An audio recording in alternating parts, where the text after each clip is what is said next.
पूरे पाकिस्तान, पूरे तमाम पॉलिटिकल पार्टीज और कौमी असम्बली, जो भी एक पूरा हमारा पॉलिटिकल स्ट्रक्चर है, सबकी नजरें जो हैं वो सुप्रीम कोर्ट ऑफ पाकिस्तान से जुड़ी हुई है। बिस्मिल्लाहिर्रहमानिर्रहीम, अस्सलाम वालेकुम। उम्मीद आप ठीक होंगे, खैरियत से होंगे। तैयब लोच आपकी खिदमत में फिर से हाजिर है। जी, आज की अहम डेवलपमेंट जो सुप्रीम कोर्ट से जुड़ी हुई है और ख़ासकर सियासी मंजरनामे से, क्योंकि इस वक्त पूरे पाकिस्तान, पूरे तमाम पॉलिटिकल पार्टीज, तमाम पॉलिटिकल स्टेक होल्डर और कौमी असम्बली, जो भी एक पूरा हमारा पॉलिटिकल स्ट्रक्चर है, सबकी नज़रें जो हैं वो सुप्रीम कोर्ट ऑफ पाकिस्तान से जुड़ी हुई है। और आज की डेवलपमेंट ये है कि चीफ जस्टिस काजी फैज़ ईसा ने सुन्नी इत्तेहाद कौंसिल की मखसूस नशिस्तों से मुतल्लिक मामले पर आर्डर ऑफ द कोर्ट की तैयारी के लिए फुल कोर्ट इजलास बुलाया, उसकी सरबराही की। और इजलास तकरीबन जो है वो 1.5 से 2 घंटे जारी रहा और फिर अब से कुछ देर कबल इजलास जो है वो ख़त्म हुआ है। फैसला जो है वो क्या होगा ये तो एक अहम चीज़ है, लेकिन फैसला कब आएगा, फैसला जो है वो कल सुनाए जाने का इम्कान है। यानी कहने का मतलब ये है कि आर्डर ऑफ द कोर्ट तैयार हो चुका है, तकरीबन तैयार हो चुका है, क्योंकि जिन जजेस ने इत्तफाक करना था या इख्तलाफ करना था वो भी वाज़े हो चुकी है। ये जो फुल कोर्ट इजलास बुलाया गया, यानी इसमें वो 13 जजेस जिन्होंने सुन्नी इत्तेहाद कौंसिल से मुतल्लिक मामले की जो है वो 9 समातें की जो उसमें शामिल थे, उन तमाम जजेस को आज जो है कमेटी रूम में चीफ जस्टिस काजी फैज़ ईसा ने उनका इजलास किया, उनको बुलाया और यही अमूर जो है वो डिस्कस हुए कि मखसूस नशिस्तों के मामले का क्या फैसला करना है और मुशावरत की गई। और इस हवाले से साफ ज़ाहिर है कि मैं ये तो नहीं कहूँगा कि बिल्कुल मुतफ़िक़ा फैसला होगा, इसमें जजेस को राय वो होता है, हक होता है, वो इख्तलाफ भी करते हैं, कोई इत्तेहाद करते हैं, यानी कि मुतफ़िक़ होते हैं, कोई उनसे दूसरी राय ली जाती है। तो यूँ कहने का मतलब ये है कि जो भी फैसला आना है उस हवाले से जो है वो जजेस की कंपोजिशन वाज़े हो चुकी है कि कौन से जज कौन सी साइड पे खड़े होंगे। ठीक है, चीफ जस्टिस काजी फैज़ ईसा के साथ कितने जज होंगे वो भी वाज़े हो चुका, और दूसरी साइड पे कितने जजेस होंगे वो भी वाज़े हो चुका है। तो अभी खबर तो हम नहीं दे सकते कि कितने जज कौन सी साइड पे हैं, लेकिन 8 का कहा जा रहा है। ठीक है, काजी साहब के साथ कोई कहता है, कोई 7 कहता है, तो टोटल 13 जजेस हैं, तो 7 6 8 5 कुछ भी मुमकिन है। और ये तो फैसला आएगा तो पता चलेगा। अब मेन चीज़ ये है कि आया मखसूस नशिस्तें किसको मिलेंगी। ये जो हुक्मरान इत्तेहाद को मिली हैं इन्हीं के पास रहेंगी, या इनसे लेके तरीके इंसाफ को दी जाएंगी, या फिर सुन्नी इत्तेहाद कौंसिल को मिलेंगी। वट एवर किसको भी मिलती हैं वो तो फैसला ही जो है वो ही बताएगा। लेकिन मुख्तर फैसला जो है वो ये इम्कान ज़रूर है कि मुख्तर फैसला कल जो है वो सुना दिया जाएगा। लेकिन इस हवाले से हमारे बहुत सारे दोस्त जो है वो चे में गोया कर रहे हैं, कोई बड़े दूर की कोड़ी लेके आ रहा है, कोई क्या कह रहा है, कोई क्या कह रहा है। लेकिन एक चीज़ हकीकत है कि फ़ैसला जो है वो आइन के मुताबिक होगा, ख़ासकर जो अक्सरियती फ़ैसला होगा वो आइन के मुताबिक होगा। जो आइन की जो कमांड है, जो आइन की मंशा है, जो आइन जिसका हुक्म देता है, आइनी तरीके से वो फैसला होगा, कानूनी तरीके से फैसला होगा।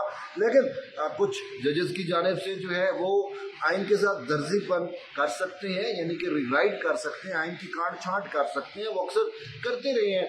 कुछ ऐसे हमारे मौजूद जज साहबान हैं जिन्होंने माजी में भी जो है वो इस तरह के पॉलिटिकल नोयत के जो मामलात होते हैं उसमें अपनी नज़रियाती वबस्तगी कहें या कुछ भी कहें, उससे मुतासर होके या उसके ज़ेर असर जाकर वो जो है वो पॉलिटिकल मैनिपुलेशन जो है सर अंजाम देते रहे। और पॉलिटिकल मैनिपुलेशन के लिए उन्होंने जो है वो आर्टिकल 63A का जैसे मामला था वो मुकम्मल उसमें आइन को ही उन्होंने रीराइट कर दिया था, जो कि उन जजेस का जजेस को इख्तियार नहीं है, आइन की तशरीह का इख्तियार पार्लिमान ने इनको दिया हुआ है।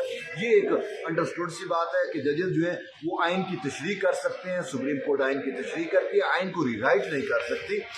मेरे नज़दीक जो है वो ये है कि आइन को रीराइट करना आइन तोड़ने के ही मुताबिक है भाई। अगर आइन तोड़ने वाले पे आप आर्टिकल 6 लगा सकते हो तो आइन रीराइट करने वाले पे भी लगा सकते हो, लेकिन फैसला जो है उसमें कुछ जजेस की बेहतरीन कोशिश होगी कि आइन को रीराइट किया जाए, और कुछ जजेस जो है वो नजरिया ज़रूरत को भी लेके आएंगे, यानी कि तरीके इंसाफ को जो है फेवर देने के लिए कुछ जजेस मावराए आइन जा सकते हैं, आइन को रीराइट कर सकते हैं, नजरिया ज़रूरत का जो है वो सहारा ले सकती हैं।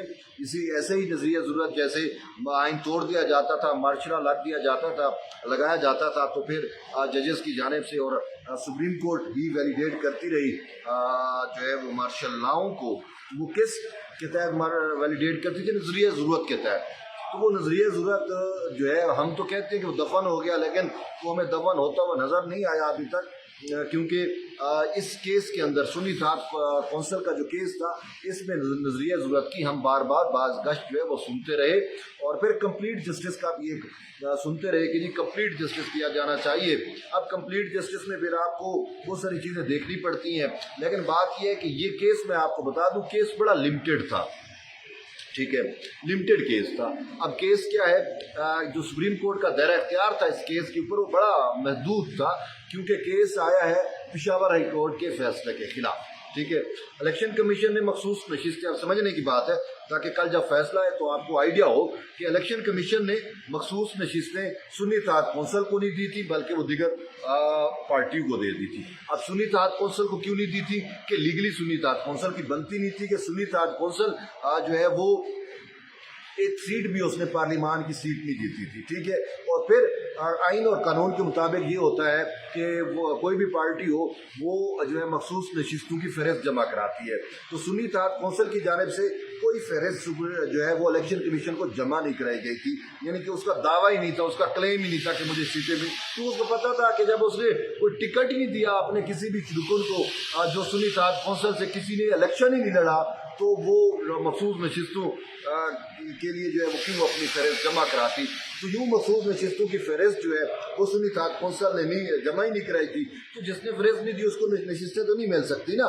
फिर PTI के लोग जो है वो सुन्नी इत्तेहाद कौंसिल में शामिल हो गए, तो सुन्नी इत्तेहाद कौंसिल क्लेम करने लग गए कि मुझे मखसूस नशिस्तें मिलनी चाहिए। अब मखसूस नशिस्तें क्यों कर मिले भाई, आपने तो फहरिस्त जमा नहीं कराई। तो बहरहाल ये वो कानूनी चीज़ें थी जिसको खुद इन्होंने फुलफिल नहीं किया था। इवन कि यहाँ तक कहा गया था जब तहरीक इंसाफ ने सुन्नी इत्तेहाद कौंसिल में जाने का फैसला किया, तो कुछ अकल के वाले जो लोग हैं उन्होंने इनको मशवरा दिया था कि आप उस पार्टी में जाएं जिसने मखसूस नशिस्तों की फहरिस्त भी जमा कराई हुई है, और कम से कम जिसका एक आध रुकन भी असम्बली में मुंतखब हुआ हो। आप सुन्नी इत्तेहाद कौंसिल में जा रहे हैं तो ये मामला आपको गले पड़ जाएगा, क्योंकि ना ही उनका कोई रुकन असम्बली है और ना ही उन्होंने मखसूस नशिस्तों की फहरिस्त जमा दी हुई है। तो बहरहाल वो चीज़ें तहरीक इंसाफ को गले पड़ गई।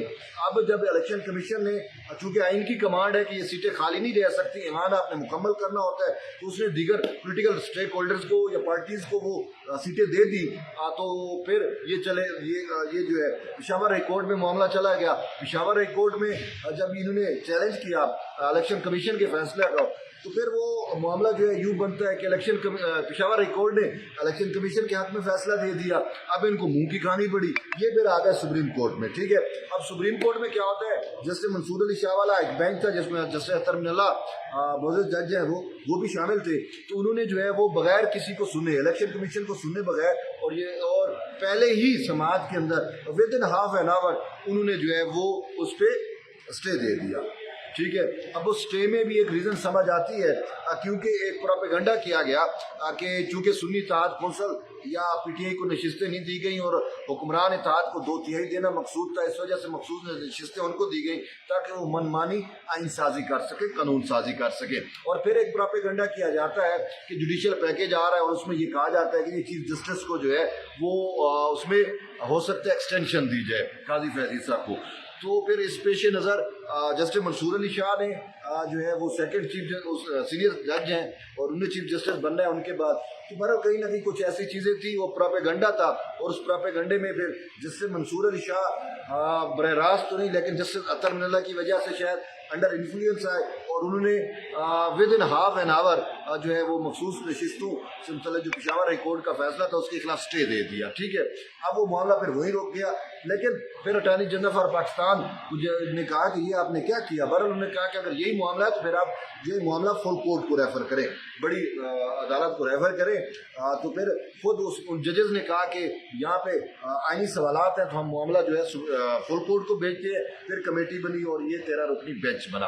اب یہ 13 رکنی بینچ بن گیا, یہ سارے جج آ گئے, انہوں نے سماعتیں کی, سماعت کرنے کے بعد بلکہ مکمل بھی ہو گئی, پھر فیصلہ بھی محفوظ کیا کل, اور پھر فیصلہ چونکہ جاری کرنا ہے تو آرڈر آف دی کورٹ جاری کرنا ہے, اس کے لیے پھر آج مشاورت ہوئی جو میں آپ کو بتا رہا ہوں کہ مشاورت ہوئی ہے اور آرڈر آف دی کورٹ تقریباً آج جو ہے وہ تیار ہو چکا ہے. اب کل اس کو اناؤنس کیا جانا ہے.